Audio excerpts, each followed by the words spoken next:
নদীর পানির ন্যায্য হিস্যা ও মহাপরিকল্পনা বাস্তবায়নে বিএনপির আহ্বানে তিস্তার পাড় থেকে কাউনিয়া পর্যন্ত গণপদযাত্রা শুরু হয়েছে। সকাল 11টায় তিস্তা নদী রক্ষা আন্দোলন কমিটির প্রধান সমন্বয়ক অধ্যক্ষ আসাদুল হাবিব দুলুর নেতৃত্বে এ পদযাত্রা শুরু হয়।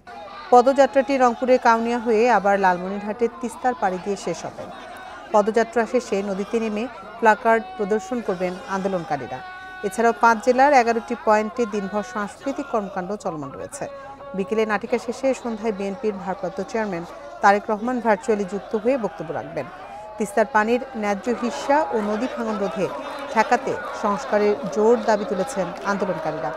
লালমনিরহাট, কুড়িগ্রাম, গাইবান্ধা ও নীলফামারীর তিস্তার 11টি পয়েন্টে দ্বিতীয় দিনের মতো অবস্থান কর্মসূচি পালন করছে বিএনপি সহ তিস্তা পাড়ের কয়েক লাখ বাসিন্দা।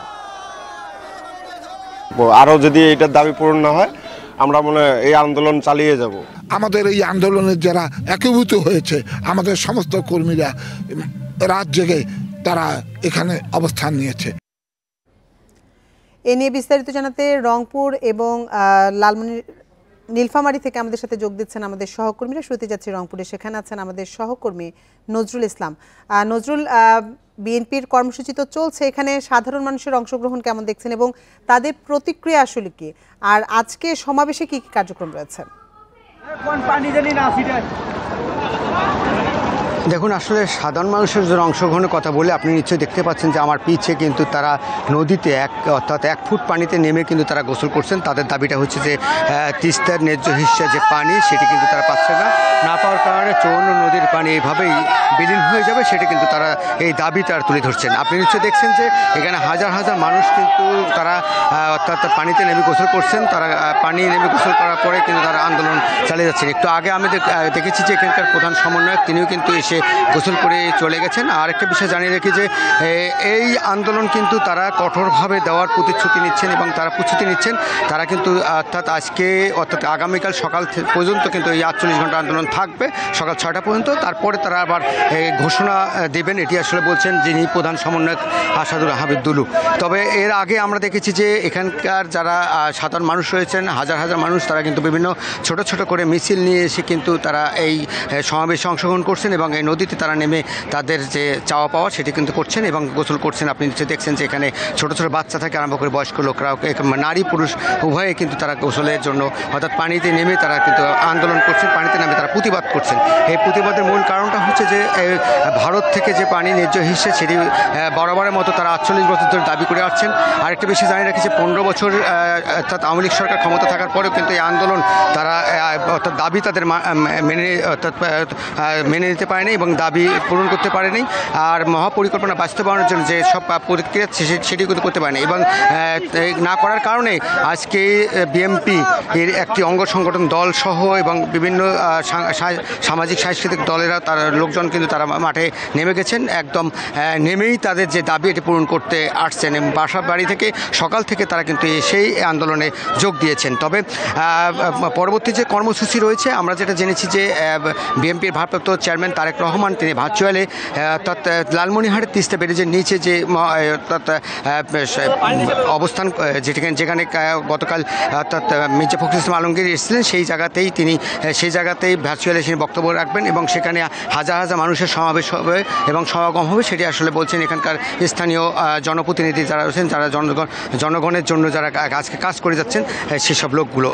তবে একটা বিষয় জানিয়ে রাখি যে এই আন্দোলন কিন্তু শুধু রংপুরের তিস্তায় এবং এই কাউনিয়ায় কিংবা লালমনিরহাটের নয়, এটি 11টি পয়েন্টে কিন্তু আন্দোলন চলছে। আপনি নিশ্চয়ই জানেন যে তিস্তায় ব্যারেজ পয়েন্ট থেকে আরম্ভ করে গাইবান্ধা, কুড়িগ্রাম, এই লালমনিরহাট, কাউনিয়া, রংপুরে কাউনিয়া, অর্থাৎ নীলফামারীও কিন্তু সব জায়গাতেই আন্দোলন একই সময় এই আন্দোলন চলমান রয়েছে। আন্দোলনে সবাই কিন্তু ঐক্যবদ্ধভাবে কাজ করছেন এবং বিভিন্ন বিএনপির যে লোকজন রয়েছেন তারা কিন্তু তাদের যে নেতৃবৃন্দ ঢাকা থেকে এসেছেন তারাও কিন্তু সে আন্দোলনে অংশগ্রহণ করছেন। গতকাল কিন্তু 12 জন বিএনপির নেতৃবৃন্দ কিন্তু তারা এসেছিলেন, তারা আন্দোলন করছেন এবং তারা আন্দোলন করে কিন্তু চলে গেছেন। তাদের দাবি যে তারা বলছেন যে অন্তর্বর্তী সরকারের আমলে যদি এই দাবি পূরণ না হয় সাধারণ মানুষের, তাহলে আর কখনো হবে না। এবং তারা বলছেন যে অতি দ্রুত নির্বাচনও দিতে হবে, নির্বাচনের মাধ্যমেও হলেও এই আন্দোলন তারা আদায় করে নেবেন। এবং ভারতের সাথে তাদের এই চ্যালেঞ্জ মোকাবিলায় তারা নেমে গেছেন এবং সাধারণ মানুষ বলছেন যে বুকে তাজা গুলি লেগে গেলেও এবং তারা জীবন দেবে এই আন্দোলন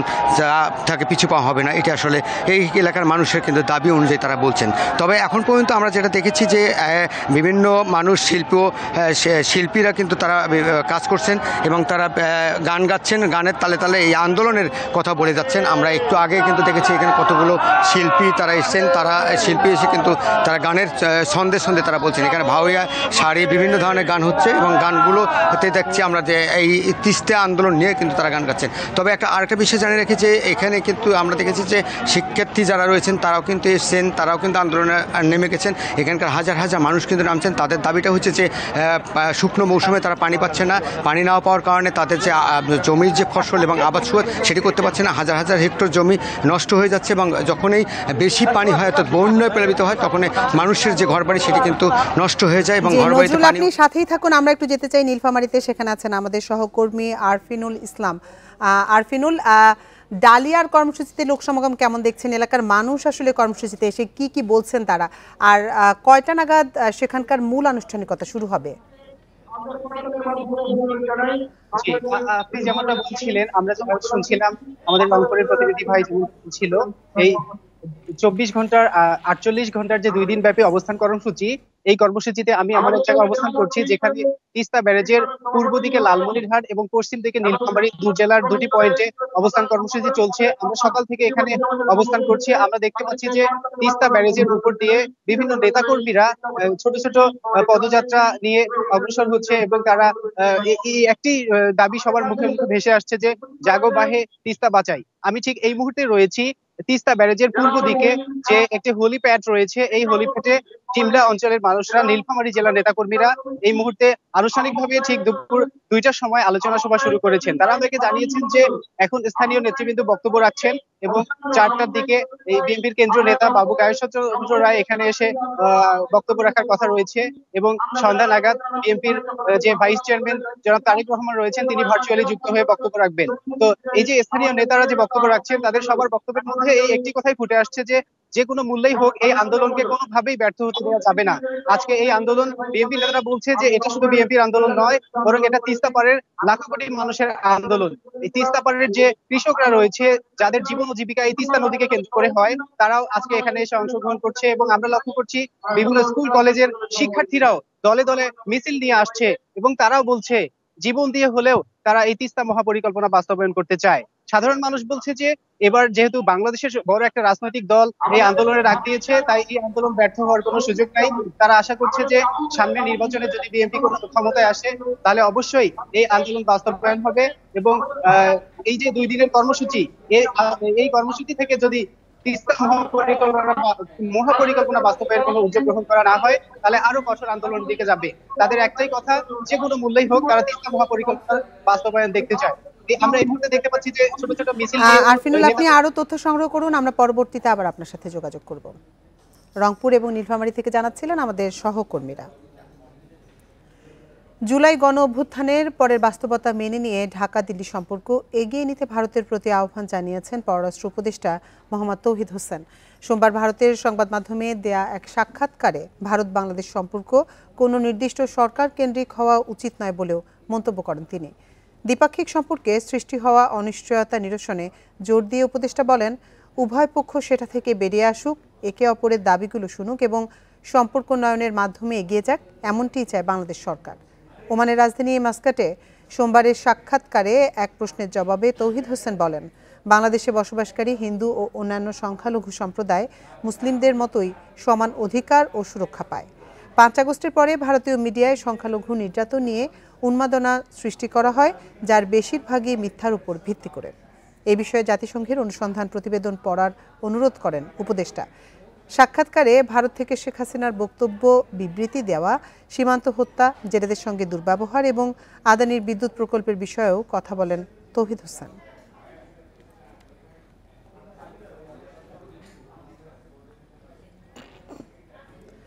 5 আগস্টের পর লুট হওয়া 1400 অস্ত্র ও 2.5 লাখ বুলেট এখনও উদ্ধার হয়নি জানিয়েছেন প্রধান উপদেষ্টার বিশেষ সহকারী অবসরপ্রাপ্ত লেফটেন্যান্ট জেনারেল আব্দুল হাফিজ। অস্ত্র ও গুলি উদ্ধারে জেলা প্রশাসকদের ডিসি সম্মেলনে নির্দেশনা দেন তিনি। বিগত ফ্যাসিস্ট সরকারের নাশকতা রোধে জেলা প্রশাসকদের সজাগ থাকারও আহ্বান জানান প্রধান উপদেষ্টার বিশেষ সহকারী। যুব সমাজকে সামরিক প্রশিক্ষণ দেওয়ার প্রসঙ্গে তিনি বলেন, আনসার ভিডিপির মাধ্যমে প্রতি ইউনিয়নে একটি করে কোম্পানিকে ইতোমধ্যে প্রশিক্ষণ দেওয়া হচ্ছে। এই কার্যক্রমকে আরও বড় পরিসরে নিয়ে যেতে ডিসিদের পরামর্শ বিবেচনা করবে সরকার। পার্বত্য জেলায় নাশকতায় জড়িত কুকি নিশ্চিহ্ন না হওয়া পর্যন্ত অভিযান চলবে বলেও জানান তিনি।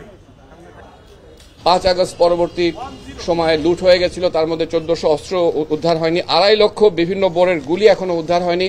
সেগুলো তাদের জেলাতে কোনো না কোনো জায়গায় আছে, সেগুলো সন্ত্রাসীদের হাতে পড়তে পারে এবং তারা ব্যবহার করতে পারে। আমি উল্লেখ করেছি যে স্বৈরাচার এবং তাদের দোসররা বিভিন্ন জায়গায় সংগঠিত হচ্ছে এবং কর্মসূচি দিচ্ছে এবং তারা দেশকে একটা অরাজকতার দিকে নিয়ে যেতে পারে, সে ব্যাপারে তাদেরকে সজাগ থাকতে হবে। এ নিয়ে আলোচনা করতে রাজধানী মিরপুর থেকে আমাদের সঙ্গে যোগ দিচ্ছেন নিরাপত্তা বিশ্লেষক অবসরপ্রাপ্ত মেজর জেনারেল নাইম আশফাক চৌধুরী। নাইম আশফাক চৌধুরী, আপনাকে স্বাগত জানাচ্ছি আমাদের ইন্ডিপেন্ডেন্ট সংবাদে। আমরা প্রতিবেদনে যেমনটি দেখছিলাম যে 1400 অস্ত্র এবং 2.5 লাখ বুলেট এখনো উদ্ধার করা যায়নি। তো শুরুতেই আপনার কাছে যেটি জানতে চাইব যে এসব অস্ত্র আসলে উদ্ধার করা যাচ্ছে না কেন? উদ্ধার না করতে পারার কোনোই কারণ নাই। আমাদের কাছে অস্ত্র উদ্ধারের যে সকল ইনস্ট্রুমেন্ট আছে, অর্থাৎ সিকিউরিটি ফোর্সেস যে পরিমাণ আছে অথবা যারা আছেন তাদের সেই ক্যাপাসিটি আছে, ক্যাপাবিলিটিও আছে। হয়তোবা এমন হতে পারে, মেবি, আমি সব ডিটেলস জানি না, এমনও হতে পারে যে পুলিশ 5 আগস্টের পরে যেরকম একটু ডিসঅর্গানাইজড হয়ে গিয়েছিল, সো তাদেরকে হয়তোবা অর্গানাইজ করতে কিছুটা সময় সরকার নিয়েছে। কিন্তু এই যুক্তি দিয়ে কোনো অবস্থাতেই বলা যাবে না যে আমরা এটা উদ্ধার করতে পারবো না, because this is related to the security of our whole country. So দেশ এবং মানুষের যে নিরাপত্তা, এই নিরাপত্তা সম্পূর্ণভাবে নির্ভর করে, সম্পূর্ণ না হলেও সিগনিফিক্যান্ট অংশ নির্ভর করে এই সকল অস্ত্র যেগুলো লুট হয়েছে সেইগুলোতে। সেই সাথে আমি আরেকটা পয়েন্ট একটু উল্লেখ করতে চাই, যেমন বিগত সরকারের আমলে র্যান্ডমলি অস্ত্রের লাইসেন্স দেওয়া হয়েছে এবং এই অস্ত্রের লাইসেন্সের বিপরীতে কত অস্ত্র এসেছে সেটাও আমরা জানি না। একটা পরিসংখ্যানে শুনেছিলাম যে 2020 থেকে 2024 সাল পর্যন্ত প্রায় 2-3 লক্ষ সম্ভবত লাইসেন্স দেওয়া হয়েছে। এখন এই লাইসেন্স যেগুলো দেওয়া হয়েছে, সেই লাইসেন্সের বিপরীতে যে সকল অস্ত্র আমদানি করা হয়েছে সেগুলো স্থানীয় থানাগুলোতে দেওয়ার কথা ছিল। এগুলা দেয়া হয়েছে কিনা, যদি না দেয়া হয় সেগুলোরও অ্যাকাউন্টেবিলিটি নেওয়া অবশ্যই উচিত। এবং এই অ্যাকাউন্টেবিলিটিটা যেটা আছে, এটা নেওয়াটাও খুব সহজ, কারণ লাইসেন্স ইস্যু করেছেন ডিসিরা। সো প্রত্যেক ডিসির কাছে সেই তথ্যগুলোও আছে, কাকে উনি লাইসেন্স দিয়েছেন। সুতরাং তাদের বাড়ির ঠিকানা, তাদের ডিটেলস, মোবাইল নাম্বার সহ সকল কিছুই সরকারের কাছে রক্ষিত আছে। তো সেই বিষয়টাও এই লুট হওয়া অস্ত্রের সাথে সাথে যে লাইসেন্স দেওয়া হয়েছে সেই অস্ত্রেরও অ্যাকাউন্টেবিলিটি অবশ্যই আমাদের নেওয়া উচিত বলে আমি মনে করি। যেমনটি বলছিলেন, তো এইসব লুট হওয়া অস্ত্র হাত বদল হয়ে নানা ধরনের অপরাধ কর্ম ঘটানোর আশঙ্কা রয়েছে কিনা? অবশ্যই আছে, অবশ্যই আছে। এবং এই অস্ত্র যেগুলো আছে এইটা কিন্তু লিথেল ওয়েপন, অর্থাৎ 7.62 আমরা যেটা মিলিটারিতে ব্যবহার করি সেই রকম অস্ত্র কিন্তু লুট হওয়া অস্ত্রের মধ্যে আছে। শুধু অস্ত্র নয়, অস্ত্রের সাথে গোলাবারুদও গিয়েছে। সুতরাং এই অস্ত্র এবং গোলাবারুদ যে কোনো নাশকতামূলক কর্মকাণ্ডে যে কেউ ব্যবহার করতে পারে। সুতরাং এটা দেশের জন্য যেরকম একটা নিরাপত্তার হুমকি, একই রকম ভাবে সাধারণ নাগরিকের জন্য কিন্তু নিরাপত্তার হুমকি। সুতরাং এটাকে খুব সিরিয়াসলি নেওয়া উচিত এবং এই যে লুট হওয়া অস্ত্র এবং পূর্বে যে সকল লাইসেন্স দেওয়া হয়েছে সেই লাইসেন্সগুলোর এগেনস্টে যে সকল অস্ত্র আমদানি হয়েছে সেগুলোর অ্যাকাউন্টেবিলিটি অবশ্যই সরকারের নেওয়া উচিত বলে মনে করি। জি, সরকারের আরো কঠোর হওয়া উচিত আসলে। মেজর জেনারেল নাইম আশফাক চৌধুরী, আপনাকে অসংখ্য ধন্যবাদ আমাদের সাথে যোগ দেওয়ার জন্য। চলে যাচ্ছি অন্যান্য খবরে। চট্টগ্রামে বৈষম্য বিরোধী ছাত্র আন্দোলনের মহানগর, উত্তর ও দক্ষিণ জেলার ঘোষিত 3 কমিটি বাতিলের দাবি চেয়ে সড়ক অবরোধ করেছে ছাত্র সংগঠনটির একাংশ। নগরীর লালখান বাজারে অবস্থান নিয়ে চলছে বিক্ষোভ। এদিকে দুপুর 1:30 থেকে সড়ক অবরোধের জেরে বন্ধ আছে যান চলাচল। এতে তৈরি হয়েছে দীর্ঘ যানজট। বিক্ষুব্ধদের দাবি, ঘোষিত কমিটিতে চাঁদাবাজ, সন্ত্রাসী ও কিশোর অপরাধীদের যুক্ত করা হয়েছে। এছাড়া একই ব্যক্তিকে একাধিক পদেও দেওয়া হয়েছে। দ্রুত এ কমিটি বাতিল করা না হলে কঠোর আন্দোলনের হুঁশিয়ারি তাদের। এর আগে চট্টগ্রাম প্রেস ক্লাবে এক সংবাদ সম্মেলনের আয়োজন করেন ছাত্র সংগঠনটির একাংশ। এ সময় বিতর্কিত এই কমিটির জন্য হাসনাত আবদুল্লাহ ও আরফ সোহেলকে দায়ী করে তাদেরকে অবাঞ্ছিত ঘোষণা করা হয়। পরে শতাধিক কর্মী এ 3 কমিটি থেকে পদত্যাগের ঘোষণা দেন।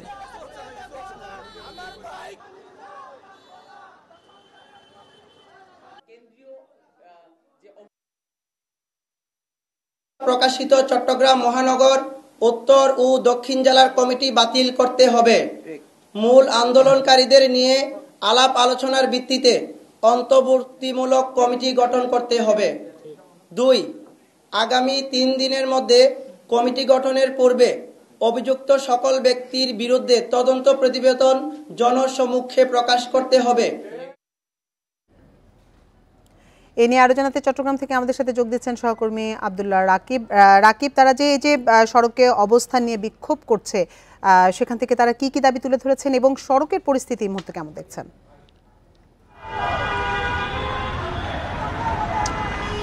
তারা সংবাদ সম্মেলন আসে যে দাবিগুলো এনেছেন গতকাল রাতে চট্টগ্রামের যে 3টি কমিটি ঘোষণা করা হয় বৈষম্য বিরোধী ছাত্র আন্দোলনের, সেই কমিটিগুলোতে তারা বলছেন যারা আন্দোলনের সময় সম্মুখ সারিতে ছিলেন তাদেরকে মূল্যায়ন করা হয়নি, এবং সেই মূল্যায়ন না করার ফলে তারা বলছেন যারা ত্যাগী ছিলেন এবং যাদের ভূমিকা রয়েছে তাদেরকে না ফলো করে, এবং তারা বলছেন যে একটি পক্ষের উস্কানিতে এই কমিটি করা হয়েছে এবং তারা যারা প্রকৃত যোদ্ধা তাদেরকে মূল্যায়ন করা হয়নি।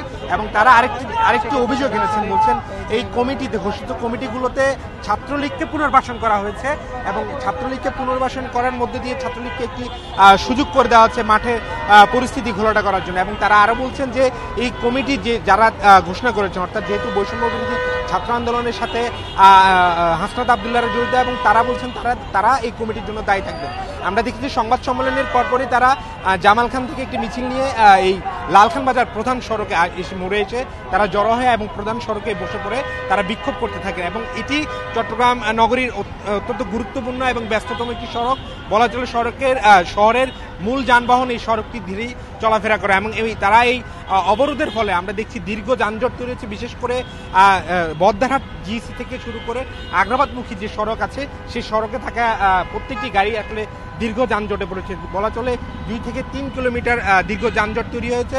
এবং কিছুক্ষণ আগে আরেকটি যে সড়ক ছিল কাজির দেউরি থেকে আগ্রাবাদ অভিমুখে যে সড়ক, সেটি খুলে দেওয়া হলো। এখনো প্রধান সড়কে আসলে খুলে দেওয়া হয়নি, ফলে মানুষজন যারা গুরুত্বপূর্ণ কাজে বেরিয়েছেন দুপুরের এই সময়টাতে তারা খুব ভোগান্তিতে পড়েছেন এবং দুর্ভোগে পড়েছেন। তবে বৈষম্য বিরোধী ছাত্র আন্দোলনের যারা আন্দোলন করছেন বিক্ষুব্ধ, তারা বলছেন যে তারা আসলে তাদের দাবির জন্যই এবং যাতে কেন্দ্র জিনিসটিকে গুরুত্ব দেয় তারা এই জন্য আসলে সড়কে অবরোধ করেছেন। এবং তারা চান আজকের মধ্যে এই কমিটিটি বাতিল করা হবে এবং 3 দিনের মধ্যে এই কমিটির সাথে যারা জড়িত এবং যারা দায়ী অভিযুক্ত, যাদের কথা বলা হচ্ছে ছাত্রলীগ, কিশোর গ্যাং থেকে শুরু করে চাঁদাবাজ, তাদেরকে আসলে তারা বহিষ্কারের দাবি জানিয়েছেন। এবং তারা এখন পর্যন্ত সেই দাবিতে অনড় এবং তারা সড়ক অবরোধে এখনো আছেন। পুলিশ প্রশাসন থেকে তাদেরকে বোঝানোর চেষ্টা করা হচ্ছে, তবে তারা এখন পর্যন্ত সড়ক থেকে সরে যেতে কোনো রাজি হননি। চট্টগ্রাম থেকে জানাচ্ছিলেন সহকর্মী আব্দুল্লাহ রাকিব। শেখ হাসিনা সহ 46 আসামির বিরুদ্ধে মানবতা বিরোধী অপরাধের মামলায় 20 এপ্রিল তদন্ত প্রতিবেদন জমার নির্দেশ দিয়েছেন ট্রাইব্যুনাল।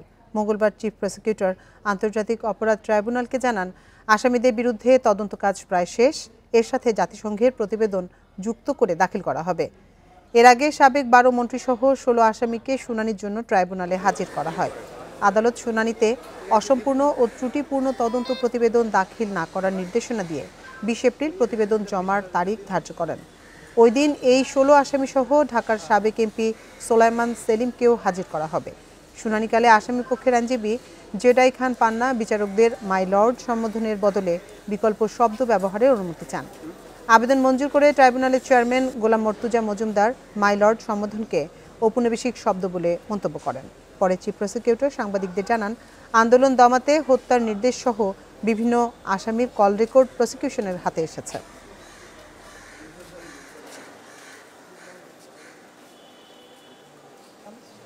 শেখ হাসিনার মামলায় আমরা তদন্ত কর্মকর্তার যে রিপোর্ট সেটার বরাত দিয়ে জানিয়েছি যে এই তদন্ত কাজ অলমোস্ট শেষের দিকে আছে।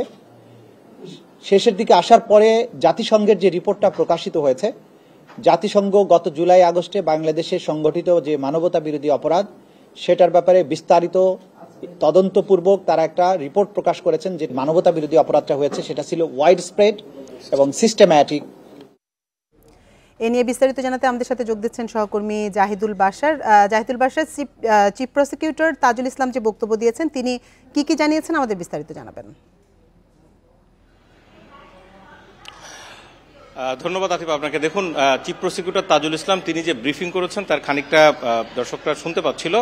আর এখানে সবচেয়ে গুরুত্বপূর্ণ বিষয় তিনি যেটি তুলে ধরেছেন এবং আজকে আদালতের যে শুনানি, এক কথায় যদি বলি শেখ হাসিনা সহ তার সরকারের যে সমস্ত মন্ত্রীরা ছিলেন, বড় বড় কর্মকর্তারা যারা ছিলেন, যাদের বিরুদ্ধে এই জুলাই গণহত্যা এবং মানবতা বিরোধী অপরাধের সবচেয়ে বড় অভিযোগ রয়েছে, তাদের বলতে গেলে বিচারের ক্ষণগণনা শুরু হয়ে গেছে একরকম করে। কারণ বিচারিক প্রক্রিয়া মূল শুরু হওয়ার আগে তদন্ত প্রতিবেদন দাখিল করাটা হচ্ছে প্রথম শর্ত বা মূল কাজ।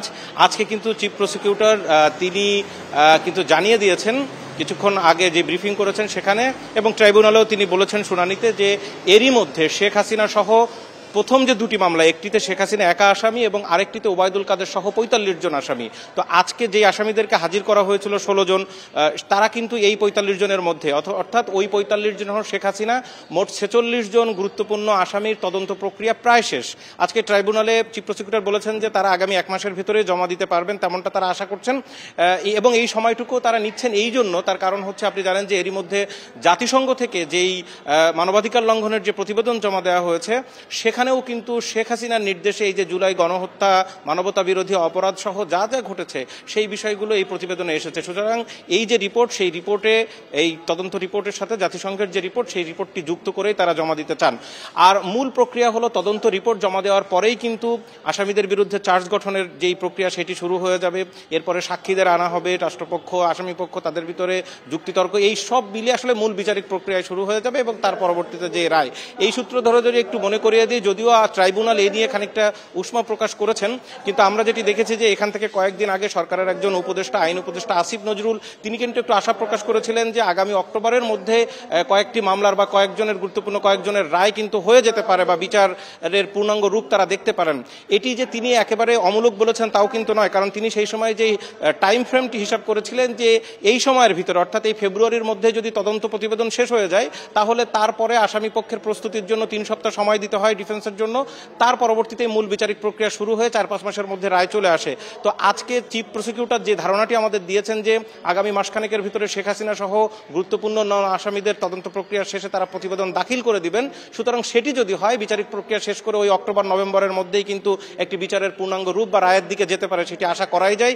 আর আজকে এই ট্রাইব্যুনালে যখন শুনানি চলছিল সেই সময় আদালত এই কথাটিও বলেছেন যে আপনারা সময় নেন, কিন্তু কোনো ধরনের অসম্পূর্ণ বা কোনোটা বাকি রয়ে গেছে এরকম তদন্ত প্রতিবেদন যেন না আসে, সেই বিষয়টি স্মরণ করিয়ে দিয়ে তারা 2 মাসের সময় আবেদন করেছিলেন। আগামী 20 এপ্রিল পরবর্তীতে এই যে আজকে যে আসামিদেরকে হাজির করা হয়েছে তাদের সহ চূড়ান্ত প্রতিবেদন দাখিলের তারিখ দিয়েছেন। কিন্তু ট্রাইব্যুনাল চাইলে এর মধ্যেও কিন্তু, যেহেতু 1 মাসের কথা বলেছে, এর মধ্যে তারা প্রতিবেদন দাখিল করে বসতেও পারে, কারণ প্রায় শেষ হয়ে গেছে আমরা যতটুকু জানি। দেখুন, আজকে চিফ প্রসিকিউটর আরেকটা খুবই গুরুত্বপূর্ণ কথা বলেছেন। তিনি বলেছেন যখন জুলাই আন্দোলন হয় ওই সময় শিক্ষার্থী এবং ছাত্র জনতার আন্দোলন দমাতে এই যে টেলিফোনে বা ফোনে যে হত্যার নির্দেশনা দেওয়া বা বিভিন্ন সময়ের যে তাদের যে গুরুত্বপূর্ণ অপরাধগুলো, সেই অপরাধের অনেকগুলো প্রমাণ কল রেকর্ড সহ তাদের কাছে চলে এসেছে। সুতরাং এগুলো সব এই যে বিচারিক প্রক্রিয়ার যে মূল তদন্ত প্রতিবেদন তার সাথে তারা যুক্ত করবেন। সব মিলিয়ে চিফ প্রসিকিউটর বলছেন যে আওয়ামী লীগ সরকারের সেই সময় গুরুত্বপূর্ণ ব্যক্তিরা তাদের যে করা ফাঁদ, সেই ফাঁদেই কিন্তু তারা পড়তে যাচ্ছে। এখানে একটি বড় প্রশ্ন, যারা আজকে আসামি হিসাবে এখানে এসেছিলেন তাদের নাম যদি আমি একটু নেই, সালমান এফ রহমান এসেছেন, সাবেক উপদেষ্টা তৌফিক এলাহি এসেছেন, মন্ত্রীদের মধ্যে ছিলেন দীপু মনি, রাশেদ, সাবেক শাহজাহান খান, হাসানুল হক ইনু, জুনায়েদ আহমেদ পলক প্রতিমন্ত্রী, কামাল আহমেদ মজুমদার প্রতিমন্ত্রী, আনিসুল হক সাবেক মন্ত্রী, এরকম 16 জন যারা এসেছেন তাদের সাথে তাদের যিনি আইনজীবী ছিলেন এখানে জেডাই খান পান্না সহ আর অনেকে তারা কথা বলেছেন, কিন্তু তাদের পক্ষ থেকে পরে বলা হয়েছে যে আসামিরা দাবি করেছেন যে তাদের বিরুদ্ধে যে অভিযোগ বা কি কারণে তাদেরকে গ্রেপ্তার করা হয়েছে সেটি তারা ঠিকমতো জানেন না বা তারা একরকম অস্বীকার করেছেন। কিন্তু আসামি পক্ষ থেকে যেটি দাবি করা হয়েছে, আমরা সেই প্রশ্ন করেছিলাম যে আসামিরা সাধারণত এই ধরনের অভিযোগগুলো অস্বীকার করবেন, এটি স্বাভাবিক। আরও বিস্তারিত যেহেতু পরবর্তীতে যখন তদন্ত প্রতিবেদন দাখিল করা হয়ে যাবে এবং পরবর্তীতে আসামি পক্ষের আইনজীবীরা আদালতে শুনানি করতে পারবেন, তখন উঠে আসবে যে আসামিরা ঠিক কি বলেছেন। বাশার, আপনি আরো তথ্য সংগ্রহ করুন, আমরা পরবর্তীতে আবার আপনার সাথে যোগাযোগ করব। ট্রাইব্যুনাল চত্বর থেকে জানাচ্ছিলেন সহকর্মী জাহিদুল বাশার। এদিকে ক্ষমতাচ্যুত আওয়ামী লীগ সরকার ডিসিদের দিয়ে জনগণের উপর অত্যাচার নিপীড়ন চালিয়েছে বলে অভিযোগ করেছেন আইন উপদেষ্টা অধ্যাপক আসিফ নজরুল। দুপুরে রাজধানী ওসমানী স্মৃতি মিলনায়তনে ডিসিদের সঙ্গে মত বিনিময় শেষে তিনি সাংবাদিকদের এসব তথ্য জানান। বলেন, এরপর যাতে কেউ আর এমন করতে না পারে সেজন্য নীতি, আইন ও সংবিধান মতো চলার নির্দেশনা দেওয়া হয়েছে। তিনি বলেন, আইন মতো চললে ডিসিদের কাছে জনগণ আরও বেশি সেবা পাবে। এদিকে ডিসিরা জানিয়েছেন, আদালতগুলোতে স্থান সংকুলান হয় না, এজন্য বিচারিক কার্যক্রম বাধাগ্রস্ত হয়। এত বড় রাষ্ট্রের একটা রিসোর্সকে গত ফ্যাসিস্ট রেজিম জনগণকে অত্যাচার করার জন্য, নিপীড়ন করার জন্য এবং তাদের অপকর্ম জায়েজ করার জন্য ব্যবহার করা হয়েছিল।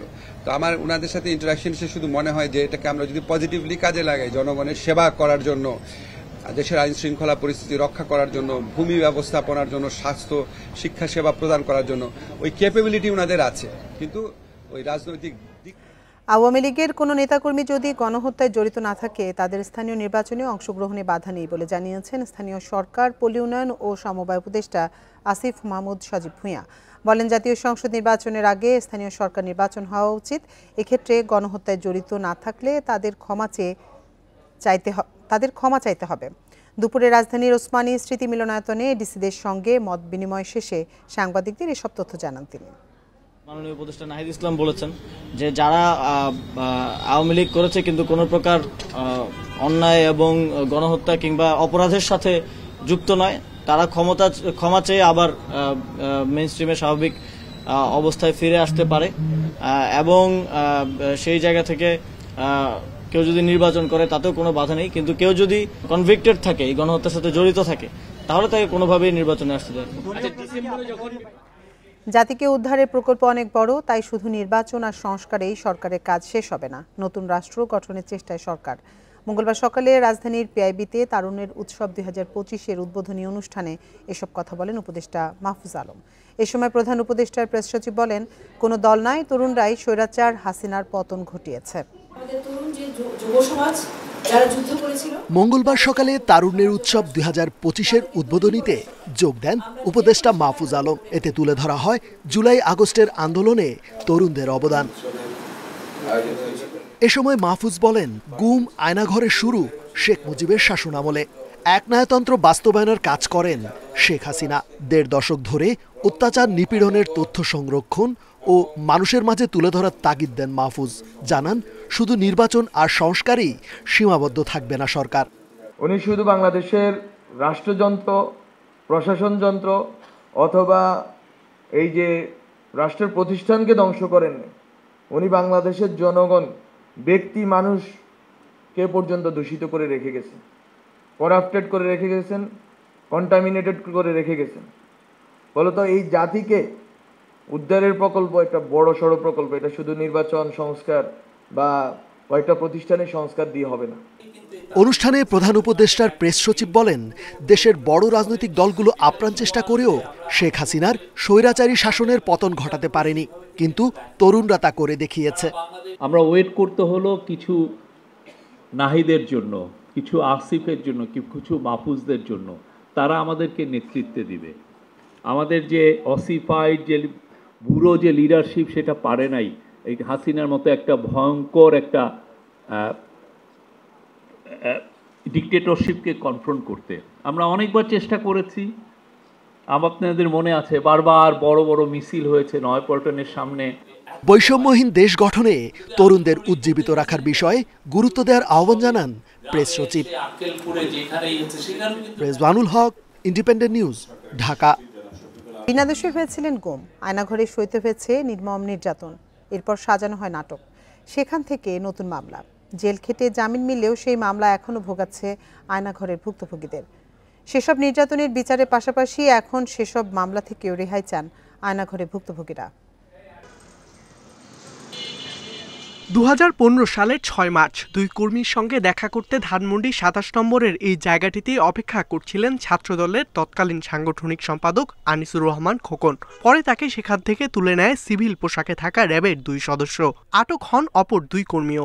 এরপর র্যাবের গোপন আস্তানায় চলে অমানসিক নির্যাতন। ঘাড়ে একটা ইনজেকশন দিত আর মুখে একটা লিকুইড জাতীয় একটা মেডিসিন দিত। আমার একবার চেঞ্জ আসার পরে মনে হলো যে আমি একটু পানি খাওয়া দরকার। তখন ড্রামে দেখি কোনোরকম একটু পানি আছে। বাজে অবস্থায় ওই পানিটা খেয়ে মনে হলো যে আমার জীবনটা নতুন করে আবার আমি বাঁচার একটা স্বপ্ন দেখলাম। কয়েক দফা স্থান পরিবর্তন করে 3 মাস পর তাকে ফরিদপুরে নিয়ে অস্ত্র ও বোমাসহ নাটক সাজিয়ে মামলা দিয়ে হস্তান্তর করা হয় থানায়। আমার সামনে 100 হাত বোম, পেট্রোল বোম, এরকম 200-এর মতো বোম সাজিয়ে একটা নাটকীয়ভাবে আমাকে ওইখানে দেখালো যে আমি সন্ত্রাসী করতে গেছিলাম। খোকন রাজনীতির সঙ্গে যুক্ত থাকলেও মোহাম্মদ ফয়েজের নেই কোনো রাজনৈতিক অতীত। তিনি সাবেক এক শিবির কর্মীর কাছে পড়ার কারণে ভুক্তভোগী হতে হয় ফয়েজ ও তার 4 সহপাঠীকে। 2020 সালের 11 জানুয়ারি বিশ্ববিদ্যালয় জীবন শুরুর আগের দিন তাকে যাত্রাবাড়ি থেকে তুলে নেয় ডিজিএফআই। আরবি শেখার মধ্যে একটা নিরীহ ব্যাপার, এটাকে হচ্ছে গিয়ে কোনো না কোনোভাবে যাতে একটা জঙ্গি তকমা লাগিয়ে মানে এটাকে রিপ্রেজেন্ট করা যায়, এটা সর্বোচ্চ চেষ্টা করতো। আমি তো স্বাভাবিকভাবে বলতাম যে না, আমি কোনো সংগঠন করি না। দেখা যেত একজন জিজ্ঞাসাবাদ করতো, এরকম 2-3 জন মিলে হচ্ছে মারতো। 72 দিন আয়নাঘরে নির্যাতন শেষে তাদের নিয়ে সাজানো হয় জঙ্গি নাটক। নতুন পাঞ্জাবি পরিয়ে কিছু বই দিয়ে মুখ বেঁধে অন্য গাড়িতে তুলে দিয়ে র্যাবের কাছে হস্তান্তর করা হয়। সেই মামলায় জেল খাটেন 2 বছর। এখনো আমরা এই মামলাগুলোতে হাজিরা দিতে হয়। এখনো হচ্ছে গিয়ে মানে একটা মানসিক একটা যন্ত্রণা সবসময় একটা কাজ করে। এরই মধ্যে অনেক আলামত নষ্ট হলেও এখনো এসব ঘটনা সুষ্ঠু তদন্ত সম্ভব বলছেন বিশ্লেষকরা। সুষ্ঠু তদন্তের মাধ্যমে বিচার ব্যবস্থা যদি ত্বরান্বিত করা যায় এবং দৃষ্টান্তমূলক কোনো শাস্তি যদি আমরা বিধান করতে পারি, তাহলে ভবিষ্যতে আয়নাঘরের এই আতঙ্কিত যে শব্দটা থেকে আমরা মুক্ত পাবো বলে আমি মনে করি। 5 আগস্ট স্বৈরাচার হাসিনা সরকার পতনের পর মুখ খুলতে শুরু করেন আয়নাঘরের ভুক্তভোগীরা। ইকরামুল কবির, ইন্ডিপেন্ডেন্ট নিউজ, ঢাকা। জামায়াতে ইসলামী নিবন্ধন ফেরত এবং সেক্রেটারি জেনারেল এটিএম আজহারুল ইসলামের মুক্তির দাবিতে বিক্ষোভ মিছিল ও সমাবেশ করেছে দলটির নেতাকর্মীরা। দুপুরে গাজীপুরের শিববাড়ি মোড়ে সমাবেশ হয়। পরে বিক্ষোভ মিছিল শিববাড়ি এলাকা থেকে শুরু হয়ে বিভিন্ন সড়ক ঘুরে চান্দনা চৌরাস্তায় গিয়ে শেষ হয়। একই দাবিতে নাটোর শহরের মাদ্রাসা মোড়ে সমাবেশ করেন নেতাকর্মীরা। পরে বিক্ষোভ মিছিল বিভিন্ন সড়ক ঘুরে মাদ্রাসা মোড়ে শেষ হয়। এ সময় 20 তারিখের মধ্যে সেক্রেটারি জেনারেলকে মুক্তি না দিলে কঠোর আন্দোলনের হুঁশিয়ারি দেন বক্তারা। এছাড়া সকালে লক্ষ্মীপুর, পাবনা ও ব্রাহ্মণবাড়িয়ায়ও বিক্ষোভ মিছিল ও সমাবেশ করেছে জামায়াতে ইসলামী।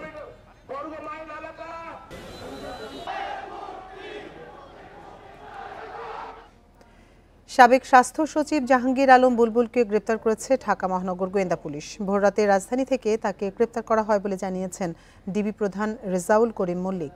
পুলিশ জানায় জাহাঙ্গীর আলমের বিরুদ্ধে একাধিক মামলা রয়েছে, তাকে গ্রেপ্তার দেখিয়ে আদালতে তোলা হবে।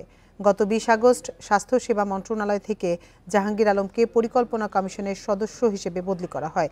এরপর তার বিরুদ্ধে নানা অভিযোগ উঠলে বাধ্যতামূলক অবসরে পাঠায় সরকার। 2023 সালে 9 অক্টোবর স্বাস্থ্যসেবা বিভাগের সচিবের দায়িত্ব নেন জাহাঙ্গীর আলম।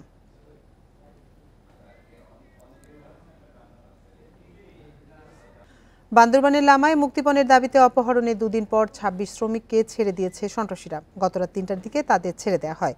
এলাকাবাসী জানান, মুক্তি দেওয়ার আগে অপহৃতদের মারধর করা হয়েছে। বর্তমানে তারা কক্সবাজার জেলার ঈদগাঁও উপজেলা হাসপাতালে ভর্তি আছেন। এর আগে রোববার দুপুরে ফাঁসিয়াখালীর বিভিন্ন এলাকা থেকে তাদের অপহরণ করা হয়। এরপর শ্রমিকদের মুক্তির জন্য অর্থ দাবি করে আসছিল দুর্বৃত্তরা। বান্দরবানের অতিরিক্ত পুলিশ সুপার আব্দুল করিম জানান, অপহৃত শ্রমিকদের উদ্ধারে 16 ফেব্রুয়ারি থেকে যৌথ বাহিনীর অভিযান চলছিল। শেষ পর্যন্ত মঙ্গলবার ভোররাতে দুর্বৃত্তরা শ্রমিকদের ছেড়ে দেয়। তবে মুক্তিপণ দেওয়ার বিষয়টি নিশ্চিত হওয়া যায়নি বলে জানান তিনি।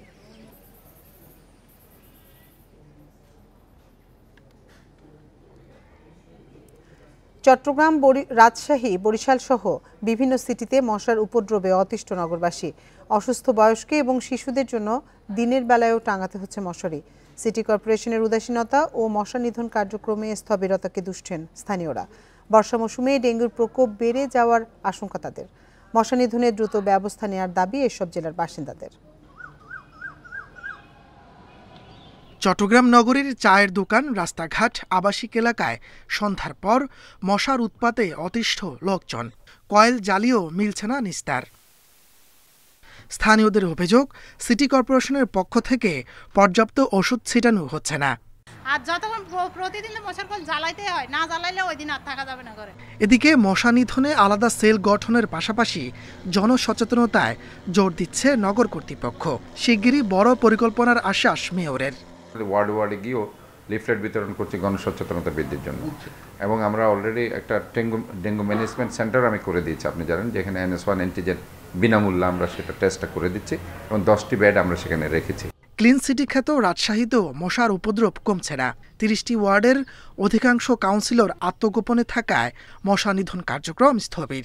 এছাড়া নগর কর্তৃপক্ষের উদাসীনতাকে দায় দিচ্ছেন স্থানীয়রা। তবে বরাদ্দের অভাবে ধীরগতি দাবি কর্মকর্তাদের। মশার উপদ্রব বেড়েছে এবং যে উপদ্রবের কারণে আমরা হয়তো ডেঙ্গু বা বিভিন্ন ধরনের রোগবালাইগুলি বাড়ছে। ছাত্রছাত্রীরা সন্ধ্যার পরে কোনো অবস্থায় পড়াশোনা করতে পারছে না। গতানুগতিক যে প্রাত্যহিক কাজ মশা লার্ভা নিধন, এটা কন্টিনিউ চলবে, এবং আমরা আগামী 22-23 তারিখ থেকে এক সপ্তাহের জন্য, রোজার আগে এক সপ্তাহের জন্য আমরা একটা ফগার মেশিনের কার্যক্রম পরিচালনা করব। বরিশালে দিনের বেলায়ও মশারি ছাড়া ঘুমানোর উপায় নেই। আবর্জনা ও ময়লা নিষ্কাশন কার্যক্রমে স্থবিরতা আর পর্যাপ্ত ওষুধ না ছিটানোয় বাড়ছে মশা। মশার উপদ্রব তো চলতেছেই, এবং সেই রকমের কিন্তু সিটি কর্পোরেশন কোনো ব্যবস্থা নিচ্ছে না। যারা স্টাফ আছে, ঝাড়ুদার আছে, তাদেরকে আমি প্রতিনিয়ত লাগিয়ে রাখছি, এবং আমরা খোঁজ রাখছি কোথায় কোন সমস্যা হয়। যদি কোথাও কোনো সমস্যা, তখন আমাদের যে বর্জ্য ব্যবস্থাপনার কর্মকর্তা তাকে আমি ধরি, সাথে সাথে সে অ্যাকশন নিচ্ছে আর কি। গেল বছর বরিশালে ডেঙ্গুতে আক্রান্ত হন ২৫০০ মানুষ। এই বছর ১.৫ মাসেই আক্রান্ত ৪৪ জন। তাপস সরকার, ইন্ডিপেন্ডেন্ট নিউজ। রাজধানীর উত্তরায় বিএনএস সেন্টারের সামনে রাতে ট্রাকের ধাক্কায় মোটরসাইকেলের 2 আরোহী নিহত হয়েছেন। নিহতরা হলেন আব্দুর রহমান রাব্বি ও কালিমা আকরাম মিম। সোমবার দিবাগত রাত 1:30টার দিকে উত্তরার বিএনএস সেন্টারের সামনে মোটরসাইকেলকে একটি দ্রুতগামী ট্রাক ধাক্কা দিলে এ দুর্ঘটনা ঘটে।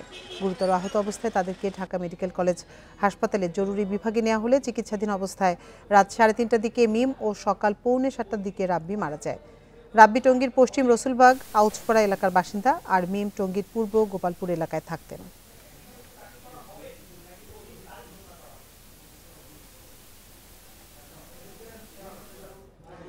এদিকে কিশোরগঞ্জের কটিয়াদীতে বাস চাপায় মোটরসাইকেল আরোহী 2 স্কুল ছাত্র নিহত হয়েছে। এ ঘটনায় প্রায় 3 ঘন্টা কিশোরগঞ্জ ভৈরব আঞ্চলিক মহাসড়ক অবরোধ করে বিক্ষোভ করেন স্থানীয়রা।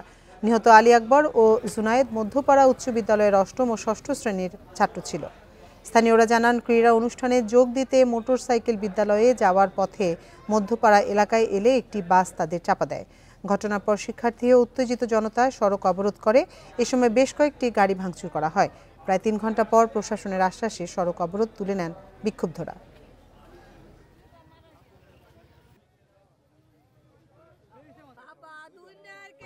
দুজনও মারা গেছে। তখন স্থানীয় বিক্ষুব্ধ জনতা এবং স্কুলের ছাত্রছাত্রীরা রাস্তাঘাট ব্যারিকেড দেয়। তো আমরা আইসা ব্যারিকেড এবং কিছু গাড়ির গ্লাস টাস ভাঙে, তখন ওদেরকে আমরা বুঝাই শুনাইয়া রাস্তা ব্যারিকেড মুক্ত করি, এবং স্কুলে ছেলে মেয়েদের সাথে ওদের আজকে যেহেতু একটা স্পোর্টস ছিল, ওইটা স্থগিত করা হয়েছে।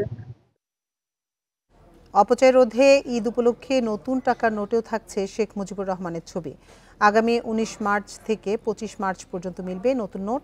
ব্যাংকের 80টি শাখা ও বাংলাদেশের ব্যাংকের বিভিন্ন কার্যালয় থেকে গ্রাহকরা নিতে পারবে নতুন টাকা। কেন্দ্রীয় ব্যাংক বলছে, শেখ মুজিবের ছবি সংবলিত বিপুল নোট ছাপানো, তাই বাতিল করলে বিশাল অর্থের অপচয় হবে। ঈদুল ফিতর উপলক্ষে বাণিজ্যিক ব্যাংকের মাধ্যমে বাজারে নতুন নোট ছাড়ছে কেন্দ্রীয় ব্যাংক। গ্রাহকরা নিতে পারবেন 5, 20 ও 50 টাকার নোট। তবে নতুন এসব টাকাতেও থাকছে শেখ মুজিবুর রহমানের ছবি। গণঅভ্যুত্থানের 7 মাস পরও বাজারে শেখ মুজিবুর রহমানের ছবি সংবলিত নতুন নোট ছাড়তে যাচ্ছে বাংলাদেশ ব্যাংক। 19 মার্চ থেকে 25 মার্চ পর্যন্ত বাণিজ্যিক ব্যাংকের 80টি শাখা ছাড়াও বাংলাদেশ ব্যাংকের বিভিন্ন কার্যালয় থেকে গ্রাহকরা নিতে পারবেন নতুন নোট। যে সকল ব্রাঞ্চে এই টাকাটা ছাড়া হবে, সেখানে নির্দেশ দেওয়া আছে যে তারা জনগণের স্বার্থে দৃশ্যমান হয় এইরূপ দৃশ্যমান জায়গায় ছাপিয়ে দিবে নোটিশ আকারে, যে কোনো গ্রাহক কোন ডিনোমিনেশনের কতটি নোট তারা পাবে, অর্থাৎ এখানে ব্যক্তি থেকে ব্যক্তির কোনো বিভেদের সুযোগ নেই। কেন্দ্রীয় ব্যাংকের মুখপাত্র বলছে, ছাপানো নোটগুলো বাতিল করলে বিপুল অঙ্কের অর্থের অপচয় হবে। তবে আগামী এপ্রিল থেকে মে মাস নাগাদ জুলাই বিপ্লবের গ্রাফিতির নতুন নোট বাজারে আসবে বলে জানান কেন্দ্রীয় ব্যাংকের মুখপাত্র। অপচয়ের বিষয়টাও আমরা মাথায় রেখে পূর্ববর্তী যে ডিজাইন বা বর্তমানে যে বিদ্যমান ডিজাইন আছে সেই ডিজাইনেরই 5 টাকা, 20 টাকা এবং 50 টাকার নোট মোট 80টি ব্রাঞ্চের মাধ্যমে এই 3 ডিনোমিনেশনের নোট বাজারে প্রচলন করব। বাংলাদেশ ব্যাংকের তথ্য অনুযায়ী গত ডিসেম্বর পর্যন্ত বাজারে কেন্দ্রীয় ব্যাংকের ইস্যুকৃত নোট ছিল 3,01,774 কোটি টাকার। Shafil Alam Sujan, independent news, Dhaka. আর এই ছিল এখনকার সংবাদে। ইন্ডিপেন্ডেন্ট টেলিভিশনের সব খবরে বিস্তারিত জানতে চোখ রাখুন ফেসবুক, ইউটিউব এবং এক্সে। এতক্ষণ সাথে থাকার জন্য ধন্যবাদ সবাইকে।